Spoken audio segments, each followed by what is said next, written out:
So some days ago, Israel has cut off aid from going into Gaza. Hamas has called it a breach of contract, a breach of the deal, or whatever you want to make of it. And now it looks like Israel is cutting off electricity from going into Gaza, uh, and possibly thinking about also cutting off water from going into Gaza. Now, the question is this sort of ramping up of the sort of occupation or the invasion? Does this mean the return of IDF into Gaza? I'm worried that it's not. But we'll look at that today, as well as we'll use that as a sort of a jumping stage for talking about the deal or the negotiations. There have been, there are several negotiations going on from several people, and not everybody is on the same table, it looks like. So we'll do sort of a sort of clarifying episode on what really is happening. We have a super chat from Jonathan already. Thank you so much for your support. So yeah, as I've said, Israel is cutting off electricity from going into Gaza. Now, something an Israel official has said is that this is a tool to push Hamas into agreement. So it does really seem like Israel is pretty much, or at least somewhat, giving up on the actual invasion that was talked about a week or 2 weeks ago, and is basically does want some kind of a deal. Now, this deal would not necessarily mean that sort of they will completely pull out of Gaza. They might still continue, but as it is right now, it looks like everybody pretty much agrees that the deal should happen. Marco, what do you make of the actions to cut off the electricity? Yeah, to be honest, I would question why are you providing electricity and aid in the first place? Gaza are the declared enemy of the state of Israel. The Palestinians have made a point that they want the death of every single Jew and certainly the destruction of the state of Israel. They renounced the possibility of a two-state solution at every point. Every time it was on the table, they renounced it. And right now, there is this very unsavory, in fact, is stomach churning series of negotiation about returning some hostages. You hear different proposals from different people, and the idea is, shall we give you 10 living people in exchange for these terrorists, or 14 living people plus few dead people? It's like this is mind-boggling. I'm old enough to remember when the West refused to negotiate with terrorists, and now seems to be the thing to do. It's absolutely nauseating.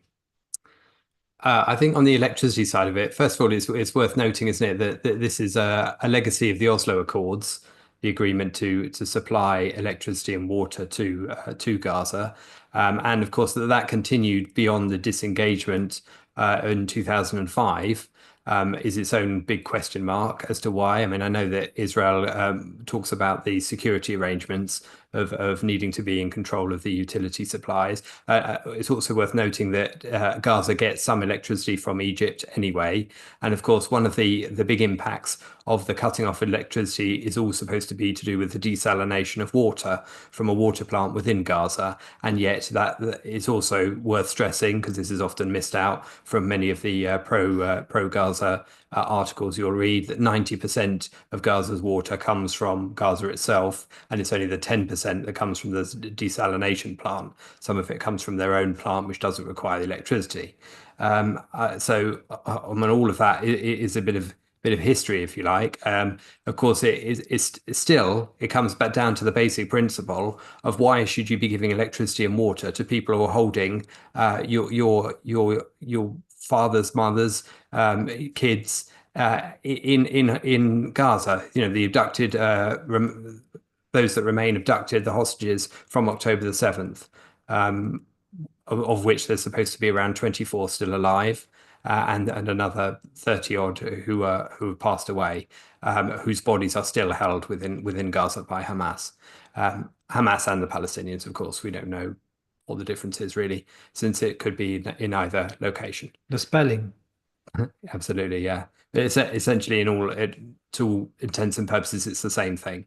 So why should you supply your enemy in that way? And if the situation becomes so, in quotes, desperate for the Palestinian people, why wouldn't that be the prompt to return the hostages and end the war? Because that is ultimately what you're talking about. If you consider back to things like the Second World War and all of the events carried out by the Allies in the Second World War, including, for example, bombing dams in the dam busters, say, and sending water into German towns. That was designed to crack the will of the German people. It was designed to make sure that the Germans as a whole, gave up the fight and surrendered. And that is what should be happening here in Gaza. And there should be no consideration of any moral difference between the people who still support Hamas, still support the terrorist activities and their ideology, and the fact that they are suffering for it. That is just justice. Now, someone in the chat says, well, if Gaza is its own country and ruled by Hamas, why Israel need to provide them freely with water and power? So I think this is the sort of curse of both the Oslo and sort of the state of uncommitted sort of trying to defend yourself, because some justifications were used by Israel by the idea of basically saying, well, we do not want to cut. Now, they wanted to cut off electricity when the war started, and they did cut many of the power lines, but basically some electricity was still going into Gaza, and they didn't completely cut off because of international pressure. But even if that pressure wasn't there, some justifications were used, such as basically they didn't want, if there is no power there, if there is no aid, for example, diseases spread, and then the soldiers are also threatened who are there. Now, that is the sort of fighting, or sort of, yeah, the way of fighting the war where you do not actually want to fight the war. You want to go in, you want to do some things, you want to say, well, we've done enough. Maybe we got some of our hostages back. Maybe we got all of our hostages back. Some might stay for decades to come, but for the most part, we did something, and now we can go back home. Because this is exactly what's happening. Like, the fact is, Hamas or Gaza is not its own country. It's this weird sort of administration where Hamas is in charge, but in some cases, the Palestinian Authority is in charge, but in some cases, Israel is in charge, and some electricity is going from Israel, some is in Gaza, some aid is going from Israel, some is going from somewhere else, some is going from the UN, but all of it is sort of de facto controlled by a terrorist organization. It's this sort of weird mixture of what you get in sort of modern world, where no morals apply, where everybody is a sort of victim of the circumstances around them. Nobody is actually nothing is anybody's fault, so it's not the Palestinians' fault that Hamas is still in charge. They are not supposed to stand up to Hamas, even though they elected and they support Hamas. And we refuse to recognize the fact that Palestinians are supporting of Hamas. So you do have this sort of weird thing where Israel is doing a lot of bad stuff because of, basically bad principles, bad morality. And again, I think first and foremost, all the blame goes to Hamas. But when Israel refuses to actually do what is necessary, then, why are you angry at Hamas for being a terrorist organization? I mean, that's what they will be, a terrorist organization, and they will act like one. It's for us to actually give them what they deserve as a terrorist organization. Just one thing to add, apparently, since the electricity is being cut off, basically even before some wars, and Hamas has been relying on generators almost exclusively. But something that's more important to that is, since aid has been cut off, including fuel, apparently there's only 45 days for basically until the fuel runs off, and basically Gaza will completely shut down with no electricity unless either Israel allows more aid to go in or something happens in the meantime. So that really does seem more as of a push towards Hamas to basically do accept some sort of a deal. Now I want to go to some of the negotiations, but Marco, anything to say? Yeah, before we move on. I mean, you covered it quite comprehensively. Already 45 days from now, it's like a lifetime, really. Events are moving so fast, and we know that there's no way that Israel will ever be serious about this threat. It's just a ruse. I can see through it. You can see through it. Hamas can see through it. So they know very well that Israel is just threatening right now. They're just playing hardball because they want to force Hamas to sit and agree some position within the second phase of negotiations. So this is clearly Israel pretended to be tough. If they wanted to be tough, they should have flattened the rest of Gaza. Whatever's left of Hamas should have gone by now, as soon as Hamas pulled a stupid stance during the release of the hostages. And frankly, if the government of Israel keeps dealing with this kind of savages and negotiating by exchanging terrorists in exchange for hostages, well, the cycle will never end. If you tell the terrorists that their terrorist activity pay back in terms of releasing their mates and all they have to do capture a couple of people, even if they're not even kept alive, they're still going to be rewarded for their release. Well, how are you going to stop this vicious circle? If Israel had not negotiated with terrorists in the past, we wouldn't be in this situation in the first place. So sticking to the principle, do not deal with terrorists. And I realize that it means the death of the few hostages left. But, that guarantees more and more hostages in the future. This is not over. This doesn't end here with a ceasefire. I think you laid out, Daniel, there the complex way in which this works, and the fact that people can always cherry pick any one of those elements and use it to create a case that makes it sound as if that's the way the whole thing works, as if Israel is responsible for controlling Gaza in its entirety, and Hamas is therefore, has no autonomy or no agency, which is one of the arguments you often hear. That's one of the problems of this pragmatist soup of legacy arrangements, and everybody having a bit of action in different places, but it not being clear and defined in terms of what is just, what is moral, what is good, and that being stuck to. I think Israel is blamed for controlling some of the supply of electricity and then for withholding the supply of electricity, and it always is the subject of blame, whatever situation it's in, and yet it's not able to move on from that. And I think the problem is that you've got a consistent moral altruism, which used as a weapon against Israel, against the good, and prevents it from making a clear case. It's always having to supply the bad. It's always having to show the humanitarian side for the bad. It's never able to cut the ties that is necessary to say that these people are not our problem and they're not our responsibility, and we're not going to supply our enemy with the means to continue to survive in order to attack us, and in order to desire our elimination.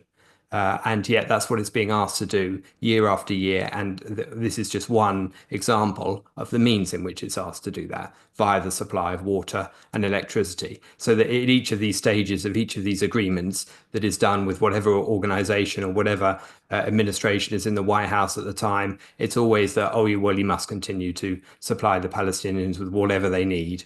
And that is always banked and retained in any set of future negotiations, so that the situation never moves on.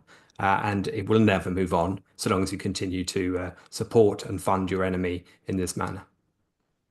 Yeah, now I should mention that one of the reasons why Israel also used for letting aid go in, or letting electricity go in, was to sort of make sure nothing happens to the hostages. Now, on October 7th, we have said that, well, the fact that hostages have been taken and that very likely that some of them or many of them will die is very unfortunate, but it cannot sort of oversee the needs to actually finish this war properly. And while I do understand the sort of reasoning, it's the same thing. You cannot fight a war with sort of while supplying your enemy. That's going to mean more deaths. It's going to mean more casualties on the Israeli side. It's going to mean more hostages if the war is not finished and Hamas or some other terrorist organization gets to sort of live another day and continue with this.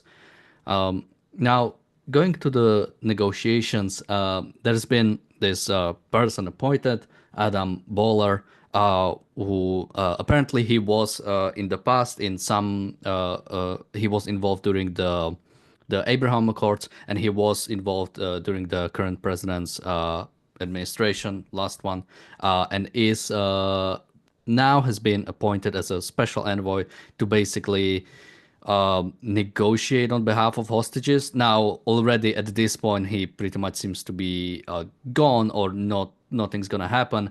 But what has happened, he was appointed to basically directly talk to and negotiate with Hamas. Now, this came out as a surprise to Israel, who have said they although let's cover that part later. Let's first just focus on the fact that this did indeed happen. Now, Marco Rubio has said on this after this came out that that was a one-off situation in which our special envoy for hostages, whose job it is to get people released, had an opportunity to talk directly to someone who has control over these people and was given permission and encouraged to do so. He did so. As of now, it hasn't borne fruit. Doesn't mean he was wrong to try. Now, this he wasn't wrong to try is talking directly to representatives of a terrorist organization. That's what it is. And it couldn't be more blatant, like the fact that we are directly negotiating with terrorists. Like at some point, when it comes to Doha, you could hide, well, we are just talking to mediators, we are just talking to Qatar, we're just talking to Egypt, to Cairo. We are not negotiating with Hamas, we are just negotiating on the people, with people negotiating with Hamas. But yeah, this was straight up sort of talking to Hamas, letting them know that they have advantage by saying we want to negotiate directly with us. What it reminds me of is, when you go on a date with a girl and you like message her, like right when you leave on the date, you like message her back. You seem desperate. You need to like give it a little bit of a time. By contacting them directly, you're letting them know that, yeah, they have the advantage. And it really, I cannot see any reason why this has even happened, or what to really even make of this. But yeah, Marco, we can go into the sort of the part that Israel was left out a bit later. Now, just on specifically, yeah, the fact that this has happened and originally happened sort of in secret, or it wasn't known to media. Yeah. First of all, I'm not going to comment on a kind of tough negotiation you ran with your dates, but I think here the issue is that a few days ago, a group of released hostages met with President Trump, and after that, President Trump had an emotional outburst on Trump social. Well, no, what's it called? Truth Social. Sorry. When he effectively said, patience is out, release everybody now, or I'm going to get angry. This is situation can carry on, blah, blah, blah. And that was clearly an emotional response to the meeting of the hostages, when he was told what kind of condition they lived in and all this kind of stuff. And to me, there seems that this envoy coming out of thin air, this Adam Boehler, which is a weird envoy for hostages, which is it's something made up on the hoof really, is being sent and probably Trump attempting to directly interfere and effectively put an end to the situation, and unfortunately, reality is much harder than a social media post will pretend to be. And you realize that Hamas are a bunch of terrorists. You cannot deal with them. They will stand by their principle, unlike us in the West. They will say no to every situation that they don't like, because they know that in the end The West will be the one that capitulates. The West will be the one that comes to a compromise, and they're gonna get away with as much as they can. They know very well that a ceasefire only helps them. They are the only people who have anything to gain from the situation. So they know, as you mentioned earlier on, they have the upper hand, and they're playing the West like a fiddle. They know exactly which pressure point to apply pressure to, because they know that we are falling over ourselves in order to live by altruism, in order to put somebody else in front of our interest. Just look at Israel. Is that in Israel's self-interest as a state protecting its own population to negotiate with terrorists? Is that in its own interest to every time release thousands of terrorists who have some of whom have actually killed Israeli, either soldiers or civilians, through terrorist activity, either in the West Bank or in Gaza itself, through rockets or whatever? And where's the self-interest for Israel? There isn't one, because Israel plays according to the rules of altruism, and that's why Israel is losing in the end. I think this post that Adam Bowler's got, this US envoy for hostage affairs, this is a post that every Western country is going to end up having to have somebody with that sort of a title in it, where there shouldn't be a role named that for any of those countries, because you shouldn't need to have a role. But for some, you could have a placard which said no negotiation with terrorists, full stop, period. That doesn't require somebody in the job. But the way in which this has been approached means that there will be forever people in those jobs. You've set a benchmark for this being the approach to dealing with hostages in the future. And of course, that's not been set by the US. In a sense, that's been set by how the Israelis have negotiated with hostages, or at least how regularly it's been the case that that governments have dealt with terrorists for the return of their citizens, whatever the fluff they say in public. Now, whether it's as blunt as this, whether it's done through a third party, whether it's done on the quiet, are all grades of the same error. The error is the principle of negotiating in the first place, and that's the thing that's been squandered in the course of this. I think obviously, a lot of the approach to this has been emotive and based on emotionalism rather than being rational, and including, of course, the meeting of the hostages, the former hostages in the Oval Office in the White House, talking to them about the conditions they were held in, and Trump speaking to them about, do people in Israel still want to continue with the kind of negotiations? What are those hostages, what are those former hostages going to say? They're obviously going to have in the front of their mind the same people like them who are held currently as hostages. They're not going to have in their mind, they're not the objective people to decide that or to visualize future hostages in the future, who will be future people who are currently living free lives in Israel, who will be the future hostages if this kind of capitulation occurs again. You're asking the people most emotionally attached to it to decide the entire principle for the future based on, an understandable experience they've been through. And of course, the guilt that they're free and other people captured the same time as them are not. They shouldn't feel guilty for that. Obviously, the guilt lies entirely with Hamas.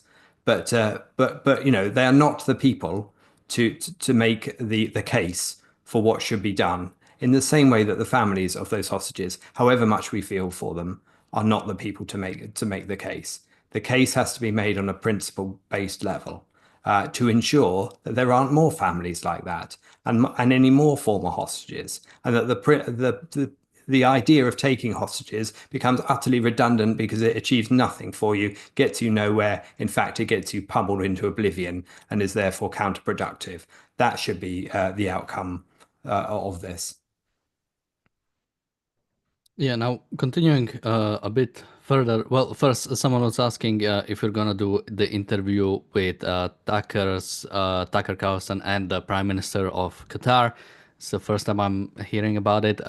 So I googled it a little bit. It's about 1 hour, so maybe we'll do it in the next few days, especially. Is there a dictator he's not going to interview? He's doing a collection or something. He's getting points every time he gets to a evil bastard. Technically, the Prime Minister of Qatar is not sort of inherited; it's an appointed position. So, but yeah, I believe the Prime Minister is not even the head of state of Qatar, but is sort of appointed by the Qatari monarch, Sultan. I don't know what they call them there, what the prince, king, probably, right? What? Tomato, whatever. Call it what you like. Yeah, some kind of sovereign, some kind of almost absolutist monarch that, or the ruling family that is in Qatar, and it looks like, yeah, I mean, Tucker Carlson is, I mean, he really is the guy for when it comes to sort of interviewing or sort of making interviews for Western audience that are pretty much just propaganda.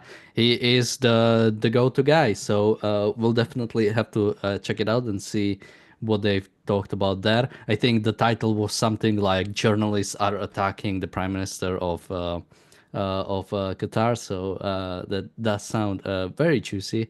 Now, going into the other aspect of this, it's the fact that apparently, while this happened, it happened sort of behind Israel's back. Basically, Netanyahu or the government of Israel didn't know this was happening. Now, the sitting president of the United States has said, has sort of defended his actions by saying, we are having discussions with Hamas. We are helping Israel in those discussions because we are talking about Israeli hostages.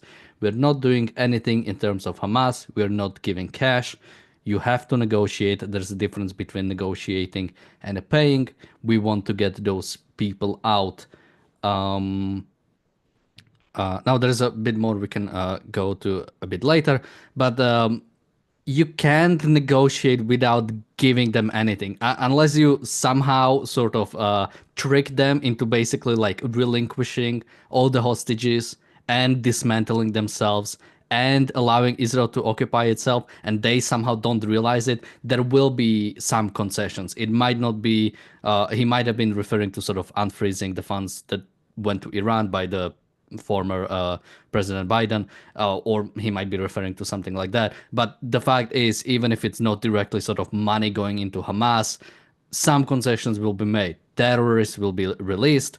The control over Gaza is not going to go into Israel or United States, but will be made some compromise. Will go either will stay with Hamas or the Palestinian Authority, which are also terrorist organizations, or there will be some concessions. You can't simply think that you can sort of make negotiations and there will be no concessions from you, or sort of nothing bad will happen. So, Marco, what do you make of specifically the? I guess I can add it here. Basically, what also has happened is that the fact that this was happening was apparently leaked to the media by an Israeli official when they found out, because they weren't told about it, and and apparently the US has decided not to inform Israel of this because basically in previous discussions they had together, whenever uh, the American administration wanted to do some direct negotiations, Israel always shut it down. And I don't think that's sort of a defense to, well, we cannot like compromise with terrorists when Israel is on the table, so we are sort of going behind Israel, is I don't think the sort of best argument for doing something. But Marco, what do you make specifically of the fact that again it seems like Israel and US are not on the same boat and are sort of working independently of each other? I don't think that's the issue. I think here what happened that President Trump is used to doing this kind of negotiation with we've seen with Canada and Mexico and this kind of stuff, and it's enough for him to growl to at the leaders in Europe for them to scatter in fear and start reassessing things. So, and he thinks he can do the same thing with terrorists. Unfortunately, found out he can't. I believe he didn't really mean to scupper Israel negotiation or activities, diplomatic activities. But I think he really believed that he could just bypass the whole thing and put the issue to sleep in, just sending an envoy. And he realized, I hope, that you cannot deal with these kind of people. These are terrorists. These are killers. These are people who want to not only kill Jews and destroy Israel, but then they want to move towards the West. I mean, just listen to what they tell you, read their documents, and look the culture they come from. What is it? We all know what extremist Islam looks like. We all seen death and destruction because of that. So you cannot get away with dealing with these people. These people only understand one thing: violence, the same thing that they deal with. So they only understand once you bomb their heads off, and they understand that if you attack somebody, you're gonna be met with the same violence, if not more. And I think Israel is right to be a bit upset about it because, of course, you have this upstarter that comes in and thinks he can sort in a meeting all the issues that they've been pending for decades. But the problem is not how you negotiate; is that you do not negotiate. You just wipe them out as soon as they attack you. So we've kind of moved into a new situation, have we, from talking about what is the latest iteration of a deal which shouldn't exist, of course, but what is the latest iteration to who is dealing with whom and who knows about it, which is an even further set of muddy waters which we've entered into. I mean, this is the policy making of taking wet ideas and throwing them at a wall, and whatever splats and stays there is your policy. And that is for as long as it stays on the wall. And that is doomed to failure. And of course, it fits into the standard MO of being utterly unpredictable and an unreliable ally at this point. And I think that's one of the questions that you've got to bring to the fore here is the fact that who is your ally, who and why, who is your enemy and why, who are you with and who are you against? Because as soon as you start messing with the decisions you make that confuses those two things, you're hurting the wrong party and you're benefiting the wrong party. So I mean, all of that is taking place here. Now, I understand the argument that the US wants to focus firstly on US hostages. And that is, that's fine for that a government should be most concerned about their own citizens. Obviously, there's a bigger principle as to who's held there, and obviously you don't want to throw other citizens of other nations under a bridge under a bus in order to rescue your own or negotiate the rescue or the return of your own. But obviously, this talk about one particular US hostage, Aidan Alexander, I think he's 20 years old. He's a young guy. He's the only one out of 5 US hostages that is still alive. And of course, he's getting a lot of the attention in terms of what the US is trying to do. But they're also trying to release, I think, obviously the bodies of the 4, US ones who are no longer with us. I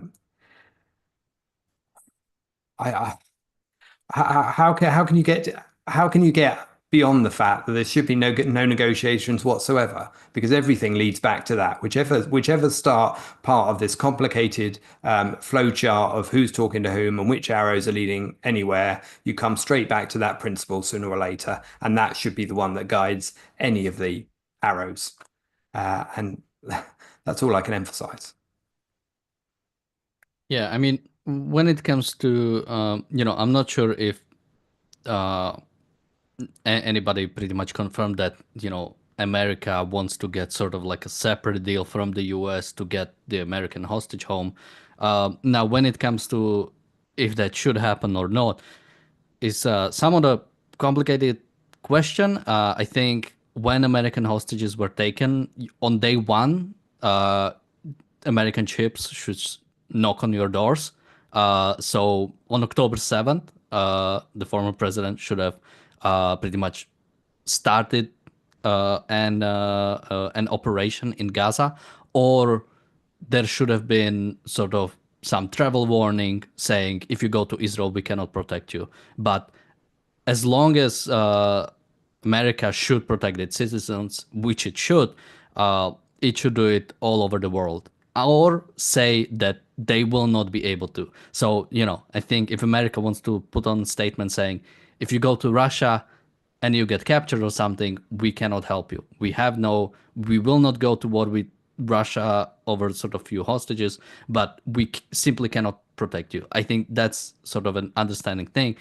Um, Now, this is sort of a bit different because a terrorist organization has taken you coming from a different sort of thing and going in. But I think still, no negotiations are okay, and only sort of military response is the only thing that you can only deal with force by force. You cannot deal with force by reason. You cannot sort of try to negotiate with someone holding a gun over your head or over the head of somebody else you're trying to protect. So sort of if there and again, I'm not saying there is sort of any separate deal. I don't think we know that there's something, but yeah, on some level it is understanding, but there is that sort of more I think principled way of saying you don't simply negotiate with any terrorists. I think uh, it's not yeah. necessarily there's a separate deal as such, just that there's a PR emphasis on getting those US hostages home first. And of course, one of the negotiations that I think has been leaked or mooted was the idea that Hamas could possibly release Aidan Alexander early on as a gesture, which would give Trump a win. I hate to use the term in this context, but that's how he would see it. A win, which a negotiating win, which then would lead on to presumably more concessions to Hamas, which is even worse. But I think it was the shining this light on the fact that there are US hostages is a good thing in terms of keeping the US population engaged with what's going on, not just thinking of it as an entirely separate matter that the Middle East should deal with, which is one of the arguments that people erroneously take when it comes to the conflict going on. But yeah, it's certainly there's been a bigger emphasis on those US hostages as part of this early negotiation, and that all fits in with the grandstanding. I think that rather than necessarily trying to peel them off from the rest of the release, because there's been obviously an initial talk of trying to get them all released in one go, and of course that would be the best outcome for no concessions, of course, or no concessions that are then carried out. Now, we have a sort of comment on this by Witkoff saying Adam Bowler is the special envoy in charge of hostages and he's had conversations. We feel that Hamas has not been forthright with us and it's time for them to be forthright with us. Iran Alexander would be a very important show. We'll see how Hamas is going to react. So this is, as Richard, you've mentioned, sort of Eden Alexander being released maybe first or in the sort of if it happens in batches. And I don't know how much time we'll have to go to sort of what deal is on the table because there is none really. Yeah, basically this idea of like Hamas has not been forthright with us. I mean, is this naivete or what are you even like doing here? It's like a terrorist organization. What do you expect? Like again, it's like expecting sort of your dog to sort of be able to solve like math equations. It's like what are you waiting for? Like this is a terrorist organization. What honesty are you expecting from terrorists? What forthrightness? What sort of again, I don't even know what to really make of this. Like, why would you ever expect sort of, yeah, for Hamas to not try to cheat you, to not like every single deal they've done in the past, they've broken. Even if you don't want to take the word that they are terrorist organization, every single deal that was in the past they violated in some ways. Just and you don't even have to go back. Just go to the last ceasefire deal that happened. They released hostages in the wrong order. They didn't release the name of the hostages when they were supposed to. They delayed some of the releases. They, not to mention the state that hostages were in, the parades that were happening, the fact that they made few of the hostages watch while others are released when they are not. I mean, you could go on and on. So again, Marco, what kind of, yeah, what do you make of this? The thing, and people should check out the sort of the last video we did on Witkov, specifically when it comes to sort of his ties to Qatar. But again, this idea, yeah, it's almost as if he has been told of Hamas by Qatar, like, oh, Qatar says, oh, Hamas are great. They will attack Israel. They will do it consistently. They're really good. We can give them whatever money we want and they will attack Israel consistently. But, now Witkov is realizing that this doesn't work the other way, or what is this? That's just incredible, isn't it? Somebody who's in charge of the Middle East, dealing with Middle East issues, expects fairness and fair play and gentleman agreements from a bunch of terrorists. Context drop, yeah? October the 7th, what was it? Was the very terrorist who went into Israel, butchered over 1,000 people, and took the hostages, which was being held by said terrorist. So, how is it possible you expect them to behave gentlemanly? Well, where are we? In Victorian times? How is it possible in this day and age these people still expect some fair play, some honesty from the side of the people who not only committed the atrocity but celebrated it and sent people around the world by celebrating and collecting money in order to support the cause? This is just beyond naive. To me, it's just plain stupid. And to be honest, this assumption that there is a deal to be made with terrorism, with terrorists, is just the worst state that we could be at. It just shows how bad the belief in the superiority of freedom and the way of life that we have in the West is. This betrays such a lack of self-confidence in the West and in its superiority in terms of the way we produce, the way we live, and the way we see life as such. But we seem to be willing to give it all up for what? In order to appease a bunch of camel jockeys, a bunch of people who shouldn't even be alive. I mean, come on. I think earlier you mentioned about trying to rescue hostages from places where their citizens shouldn't have gone in the first place. And for example, there's a UK couple at the moment, I think, being held in Iran because they took the absolutely moronic action of motorcycling around the world and including Iran on their journey. I think that was a particular case that related there. But again, that's the same thing as we're talking about here. Now, you can say that's naivety, but that's being far too generous. You can say it's willful ignorance, and that's being far too generous. What it is the willful belief in altruistic humanity in all of us, that we're all equal, regardless of our actions, regardless of our decisions, regardless of the ideology we ascribe to, even when that ideology involves the capture and torture of people who are different to us, as in the case of Iran or in the case of the Gazans holding the hostages from Israel. And yet you treat them as if they're just like your neighbor. And that's the same motivation is behind the belief that you can go and thump your fists on the table and appeal to the inner human on the opposite side of the table that took the hostages in the first place, and they'll just see the light and hand them over, or be intimidated by your thumped fist and hand them over because they recognize within their soul that they made a mistake. None of that's going to happen. It's BS. The only thing, as you said perfectly succinctly, and I can only repeat, is that force requires force. You can't reason with force.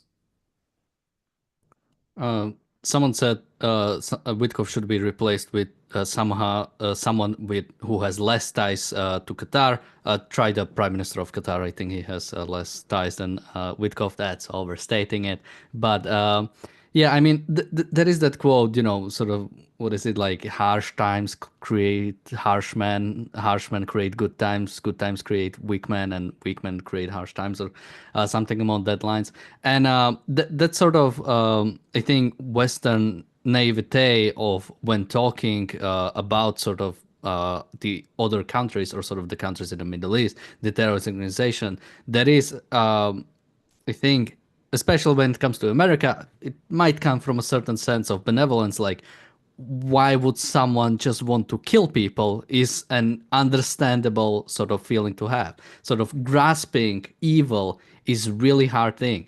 Sort of grasping the fact that someone would do something irrational. Basically, they have no good reasons. It's something like, killing Jews, even if it means you die, makes no sense rationally. Makes no sense, sort of, when it comes to sort of, you're not getting any earthly benefit. Even something like, maybe someone would pay you for it, or something, even something materialistic like that. There is nothing. And it's really hard to sort of, for anybody to grasp it, or sort of to grasp it, unless you have, I think, a proper philosophy. That's why I think, reading The Fountainhead and seeing one of the characters there is one of the sort of quickest way to sort of understand like an actual evil. This uh, sort of not even nihilistic, but straight up completely wanting to destroy all